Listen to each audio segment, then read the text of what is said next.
Paul McCartney once said that Yoko Ono had earned more from Yesterday at one point than he had, because the song was attributed to Lennon and McCartney, and that at times has really rankled with McCartney. The songs which were ostensibly his were also credited to Lennon under the terms of the original deal.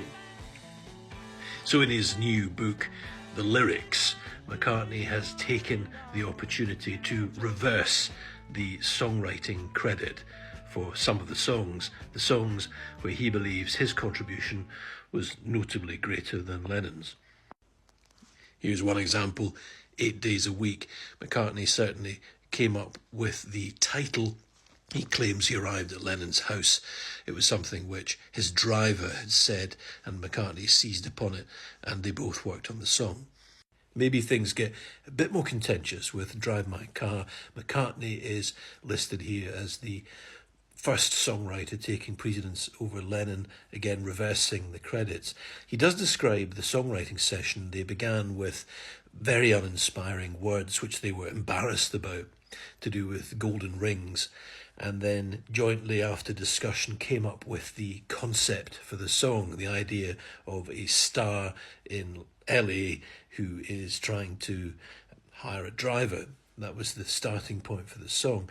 So to what extent Lennon shaped that concept, we don't know. McCartney certainly had the tune, we believe, we understand. He had the melody, and then they worked on it together. Either way, McCartney takes first credit here. Maybe Eleanor Rigby is more clear-cut. McCartney came up with the melody, he came up with the name, the concept, very much his. John Lennon's pal, his childhood pal, Pete Shotton, was at one of the songwriting sessions, and he says that the band members were all throwing in lyrical suggestions. Ringo came up with the line about darning his socks, for example. Lennon was a bit cheesed off on that day. He felt a little bit left out of proceedings and walked off in a huff, according to Shotton. Interestingly, McCartney doesn't mention in his book the idea that the others collaborated with him on the lyric. He talks about having developed the lyric himself. So is the book about score settling to some extent. There are some barbed criticisms of Lennon here. McCartney says, "John never had anything like my interest in literature."